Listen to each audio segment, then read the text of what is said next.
Les Simpsons. Je pense que si je vous dis Les Simpsons, vous connaissez tous. Enfin bon, je vais quand même vous présenter cette série mythique faisant partie de la pop culture.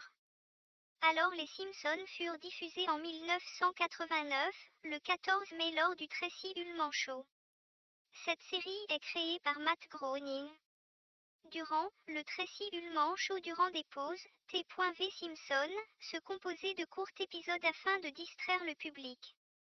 La série est créée par Matt Groening, ça vous le savez déjà, mais elle a aussi été créée par James L. Bro. Au vu du succès de la série, la jeune chaîne Fox, créée en 1987, proposa d'adapter le concept des Simpsons en épisodes de 20 minutes, qui plus est en prime time, ce qui était rare pour une série animée. Seuls les pierres à feu eurent ce genre de privilège 20 ans auparavant. Matt Groening reçut un financement de 10 millions de dollars pour faire 13 épisodes. Chose à savoir, lorsque les premiers épisodes furent finis, l'animation était particulièrement ratée, voire complètement catastrophique.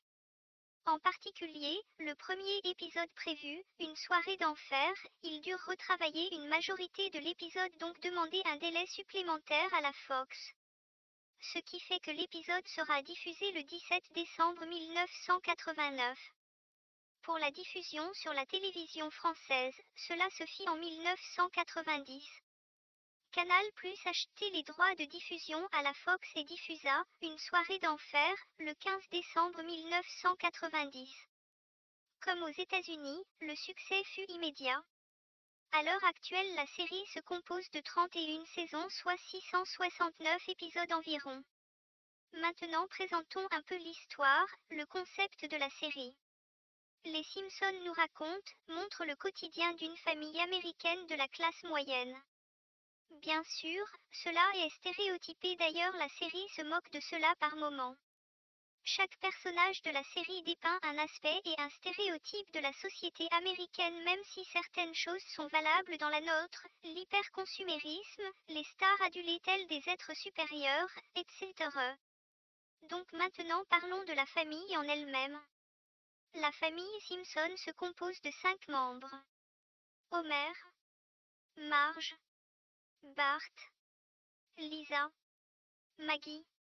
Autour d'eux gravite le père d'Homer, nommé souvent grand-père, mais il se prénomme Abraham, mais aussi le demi-frère d'Homer né d'un adultère du père qui se prénomme Herbert Powell, et enfin la mère d'Homer, Abby.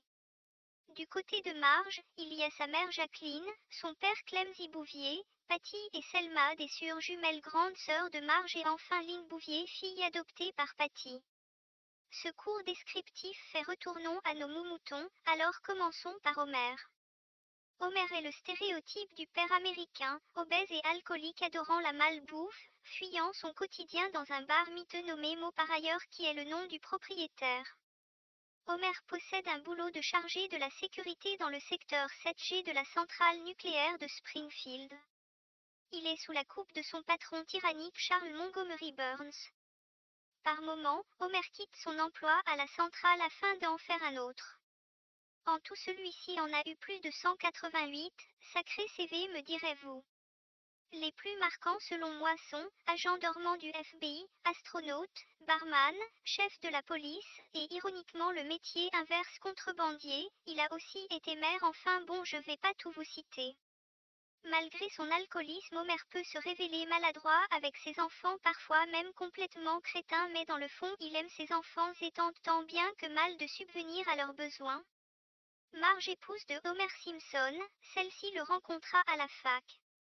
La chose à savoir, Marge, tout comme Lisa, était une très bonne élève militant pour certaines causes. Elle finit par se mettre en couple avec Homer et tomba enceinte de celui-ci, les obligeant à se marier. Marge est une épouse aimante, s'occupant du logis et des enfants durant l'absence de son mari. Malgré que celle-ci soit bloquée dans une routine quotidienne, il s'avère que celle-ci par plusieurs fois obtient un métier, mannequin, artiste reconnu, etc. Passons à l'aîné de la famille, Bart. Dans un épisode, on apprend que celui-ci a un frère jumeau, maléfique, nommé Hugo, mais celui-ci étant apparu dans un épisode spécial Halloween, je ne le considère pas comme canon. Donc Bart est un enfant chahuteur, quelque peu hyperactif, aimant faire des bêtises et attirer l'attention sur lui.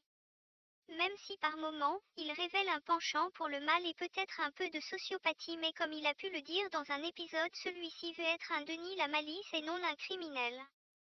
Lisa, enfant cadette de la famille, petite fille se révélant être une génie ayant d'immenses facilités à l'école.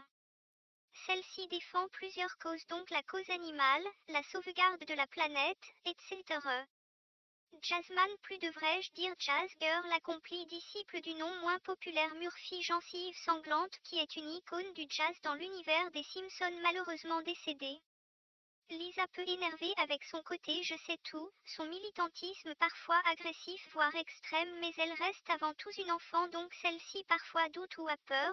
Lors d'un épisode elle va jusqu'à reprendre son doudou afin de se rassurer. Maintenant parlons de Maggie, à Maggie, ce bébé qui ne parle pas et pourtant communique tant.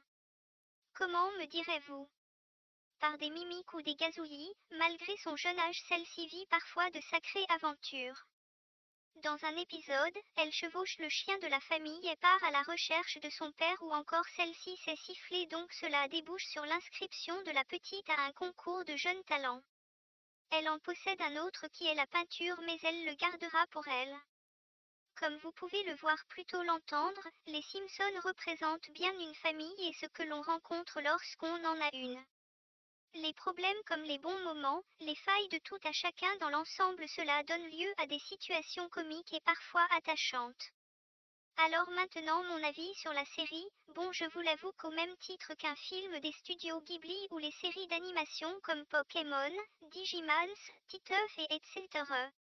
Les Simpsons ont bercé mon enfance et je me surprends parfois à aimer encore visionner les vieilles saisons, mais j'ai un problème avec les saisons HD. Je ne dis pas que c'est médiocre ou autre, mais je n'accroche pas à 70 voire 80% des épisodes des saisons. Non pas que l'écriture est médiocre ou même l'animation affreuse, ça s'est nettement amélioré, se dit, j'ai vraiment du mal avec. Peut-être une forme d'overdose des Simpsons ou cela est trop contemporain pour moi pour que je m'implique complètement dedans. Il y a ce je ne sais quoi qui fait que je ne peux que regarder que certains épisodes bien spécifiques des saisons HD et de manière sporadique. En conclusion, les Simpsons ont marqué notre époque, rentrant comme une référence dans la pop culture. Mais un jour, comme toute bonne chose, elle devra prendre fin et obtenir le statut de légende.